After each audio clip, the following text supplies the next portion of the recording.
menerobos lampu merah di persimpangan Jalan Tugas Pulau Gadung, Jakarta Timur. Seorang pengendara motor tewas tertabrak mobil. Sesaat setelah kejadian, sejumlah orang membantu mengangkat motor korban ke atas kendaraan bak terbuka milik petugas kepolisian. Sementara beberapa orang lainnya membantu mengevakuasi jenazah korban ke dalam mobil ambulans. Menurut saksi mata, sepeda motor yang dikendarai korban tertabrak oleh kendaraan jenis minibus yang melaju dengan kecepatan tinggi. Tabrakan tak terhindarkan ketika pada saat bersamaan, sebuah mobil jenis minibus juga turut melaju kencang.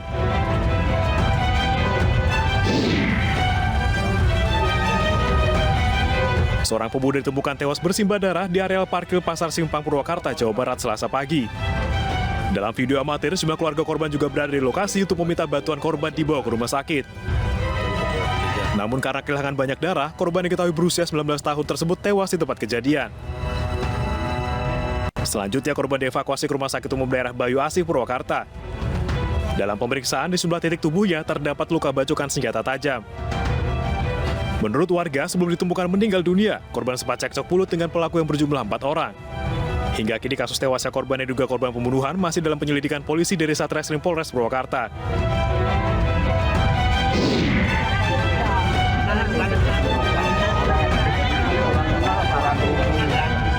Seorang warga yang berasal dari Kelurahan Cihut, Kecamatan Ngelegok, Kabupaten Blitar, ditemukan tewas terkapar setelah dililit ular jenis sanca. Ular sepanjang 4 meter ini ditemukan warga masih dalam kondisi melilit tubuh korban di area persawahan Desa Modangan. Korban sehari-hari bekerja sebagai pencari katak dan ular untuk dijual. Polisi mengatakan korban ditemukan pada Selasa pagi dalam kondisi sudah meninggal. Usai visum dan olah TKP, jasad korban dibawa ke rumah duka untuk dilakukan pemakaman.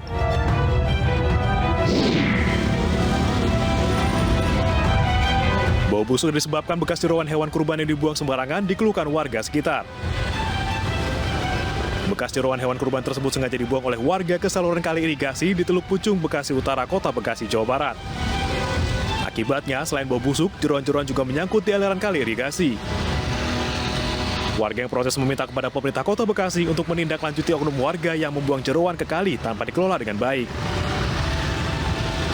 Menurut PLT Wali Kota Bekasi, pelaku akan dikenakan denda sebesar 50 juta rupiah atau kurungan 3 bulan penjara.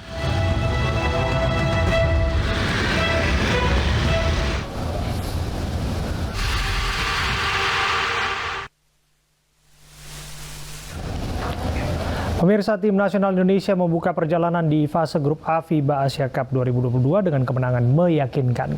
Menghadapi Arab Saudi, Indonesia yang unggul sejak awal game menang dengan skor akhir 80-54.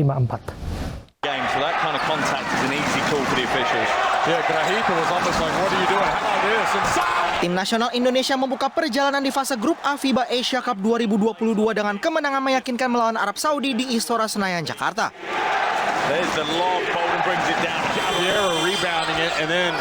Arab Saudi tidak mampu memberi perlawanan. Mohamed Al-Marwani seorang diri mencetak 2 digit poin dengan 15 poin.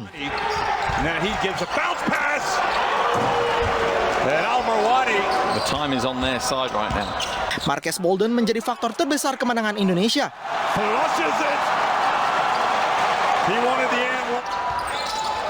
Bolden yang baru sembuh dari cedera bermain lepas di hadapan pendukung timnas dan tampil dominan dengan double-double 32 poin dan 16 rebound selama 37 menit bermain.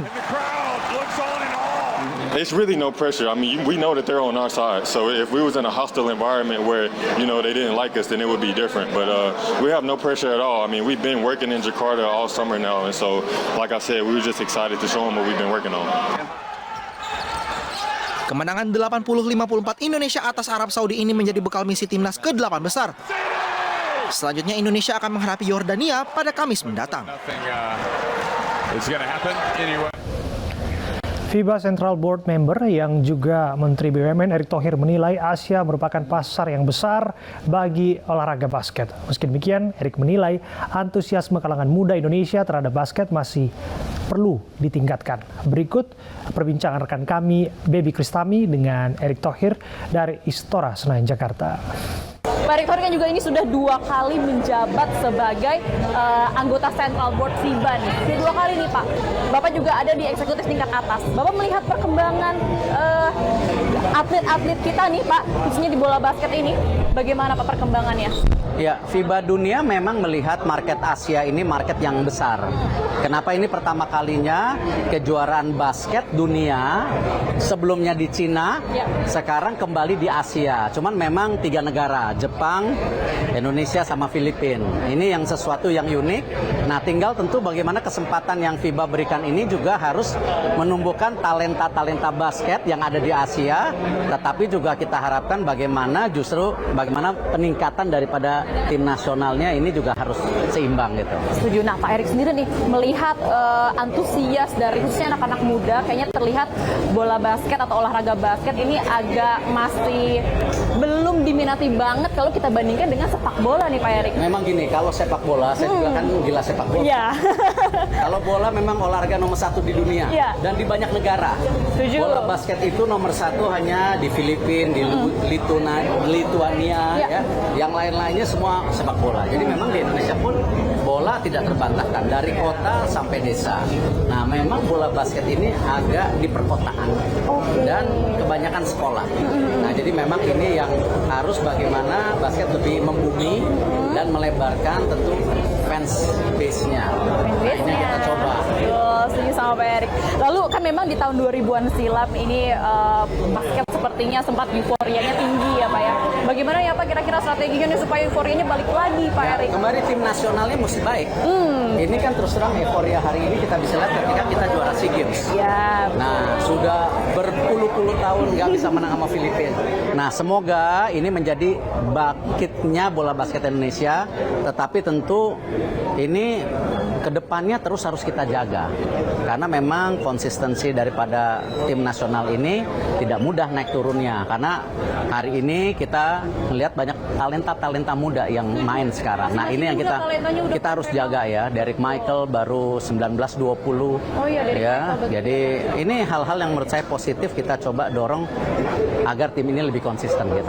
Nah Pak Erik, pertanyaan terakhir nih Pak, tahun depan Indonesia akan menjadi tuan rumah Piala Dunia basket. Nah, ini bagaimana persiapan? Menjadi tuan rumah adalah sebuah kehormatan ya, dan persiapannya kita Pak Presiden mendukung membangun arena indoor ya basket tertutup. Tapi yang menarik kan ini bukan hanya buat bola basket, bisa voli, bulu tangkis, kapasitas 16.000 dan ini bisa juga buat konser. Jadi ini multi event. Ini kita jangan sampai membangun sesuatu yang tidak bisa dimanfaatkan. Dan yang terpenting tadi persiapannya baik, ya kita coba mempersiapkan tim nasional sebaik-baiknya. Ya mohon doa lah semua. Jadi doa kita bersama, semoga Indonesia semakin baik lagi khususnya di olahraga basket ini ya Pak Erik ya. Ya pemirsa, itu tadi perbincangan saya dengan Bapak Erik Thohir yang juga menjadi anggota Central Board FIBA 2 kali menjabat dan juga Menteri BUMN Republik Indonesia kita. Kembali ke studio.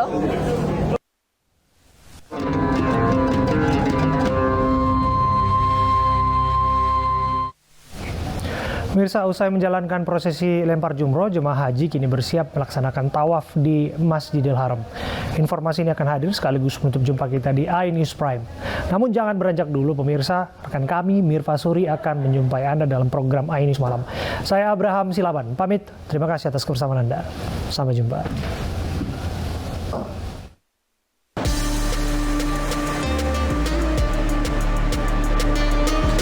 Ribuan jemaah haji Indonesia telah merampungkan prosesi lempar jumroh.